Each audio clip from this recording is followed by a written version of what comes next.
O programa Alcance de hoje discute a atuação do Ministério Público na área da família.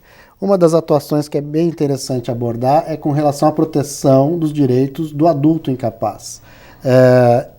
Existe uma diferença, então, entre a tutela, que é para a criança, e a curatela. Como é que a gente pode explicar essa diferença de proteção? São dois institutos, né, de proteção. A tutela ocorre quando a criança ou adolescente, por exemplo, ficam órfãos, então não tem mais ninguém que exerça o poder familiar e é necessário nomear, então, uma pessoa para que o faça. Muitas vezes, os próprios pais podem instituir isso através de testamento, né, já existe essa situação, e normalmente recai, quando não é instituído por alguém da família, se procura sempre que seja alguém da família, se as crianças ficaram órfãs, se busca nos avós, ou algum tio, ou alguém que possa exercer, e em últimos casos até numa pessoa estranha, e essa pessoa então é nomeada para administrar e para representar esse adolescente e essa criança enquanto menores de idade ou enquanto eventualmente não obtiverem a emancipação de outra forma. Ele é um tutor, ele não é um pai adotivo. Não, isso é bem claro. É diferente da adoção, né? Diferente da adoção, existem os três institutos, a guarda, a tutela e a adoção. E a tutela justamente é quando eles são órfãos, mas ele não assume a condição. Não há uma modificação no nome, no registro. Continua tendo os mesmos pais, só o representante, em função do falecimento ou da perda do poder familiar, passa a ter uma outra pessoa como tutor. Certo. E a curatela? A curatela é também um instituto de proteção, daí para as pessoas adultas, maiores já, quando por algum motivo estão incapazes para exercícios da vida civil, ou porque tem alguma deficiência mental, ou porque sofreram algum acidente e acabaram tendo essa limitação. Então é nomeado também, essa pessoa passa por um processo onde é avaliado e é nomeado também uma pessoa para administrar e gerenciar a vida e os bens, né, dessa pessoa enquanto incapaz. Essa incapacidade também pode cessar com o tempo e pode ser levantada essa curatela se realmente não existir mais essa situação de incapacidade. Né? É interessante até colocar que essa incapacidade, ela não precisa ser total, ela pode ser parcial. Né? Antigamente, no código antigo ela era total, no código atual se pode estabelecer quais são os limites dessa curatela. E uma outra coisa que é interessante saber é que existe a situação da prestação de contas, né?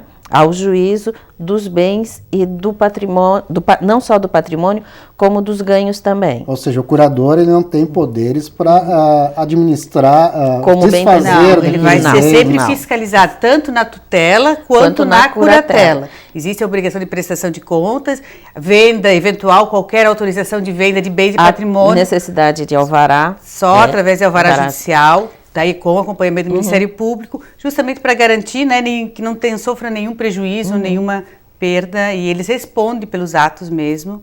E é até interessante, porque em algumas situações se interpõe a interdição e existe conflito na família em relação a quem possa ficar com o cargo de curador. O juízo pode, inclusive, determinar que esse curador seja externo.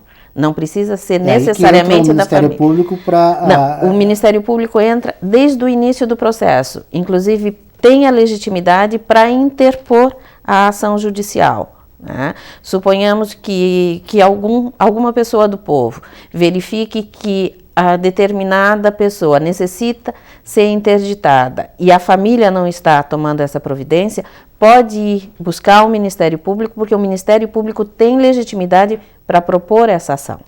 Então, acho que isso é importante saber. Um dos casos em que o adulto não é capaz de decidir é no caso da interdição involuntária, internação involuntária. Né? Então, geralmente quando ele está com alguma incapacidade por dependência química, a família não pode simplesmente interná-lo à revelia. Não, existe a internação voluntária, em que ele consente, a involuntária, em que ele não consente, alguém da família, um terceiro autoriza. Nessa involuntária, obrigatoriamente, nós temos um sistema de acompanhamento em que tem que ser imediatamente comunicado ao Ministério Público, inclusive através de um programa onde se acompanha essa internação e tem a compulsória, né, que é do próprio juízo, né, que é determinado judicialmente tem muitas situações em que a pessoa, por dependência, né, a substâncias entorpecentes, realmente se torna uma pessoa violenta dentro da sua própria casa, gera um risco para ela e para os familiares. E não admite que necessita. Então, ou através de um atestado médico de que ela necessita e que não quer ir, pode ser suprido pelo juízo, ou se a pessoa sequer consegue, a família não consegue levá-lo a um médico, pode ser pedido judicialmente para que seja feita essa avaliação de forma coercitiva e daí, se o médico considerar que é caso de internação, daí se faz a internação compulsória. A gente tem pouco mais de...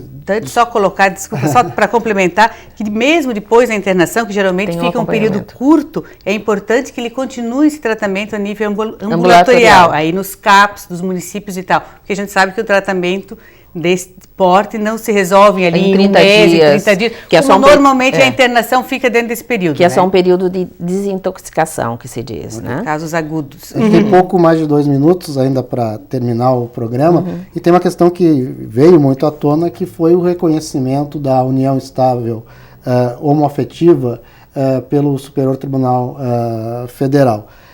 Isso alterou de que forma o direito da família, de que forma impactou, né, na atuação do Ministério Público na questão do direito da família, no caso de casais de homossexuais? Teve alguma alteração significativa? Teve uma segurança a mais para atuar? Que forma que... Na verdade, eu vejo que essa decisão veio, a que a Constituição já fazia, equiparar a união estável, né, entre um homem e uma mulher ao casamento. Já existia, agora essa mesma união homoafetiva tem o mesmo status do casamento.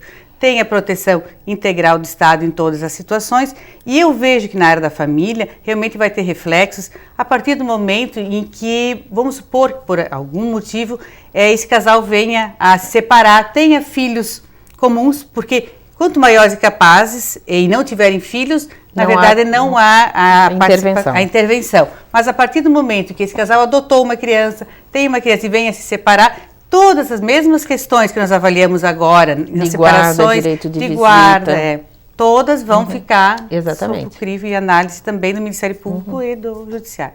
Ok. A gente vai ter que encerrar o programa, tem muita coisa para falar nessa área. Certamente voltaremos a fazer outro programa especificamente sobre isso. Eu agradeço então a participação das promotoras no nosso programa. Obrigada também. E quem quiser acompanhar mais sobre o Ministério Público, saber mais informações, as questões que não foram abordadas, as dúvidas ainda podem ser tiradas no nosso site www.mp.sc.gov.br. Também no nosso canal no YouTube, Ministério Público SC, há vídeos que explicam a atuação do Ministério Público. Ou então, diretamente, se me permite, ou diretamente com os promotores nos isso gabinetes. É muito importante. E qualquer dúvida sobre os seus direitos, procure o Ministério Público. Lá sempre tem alguém para orientá-lo sobre os seus direitos. Até o próximo programa. Obrigado pela audiência.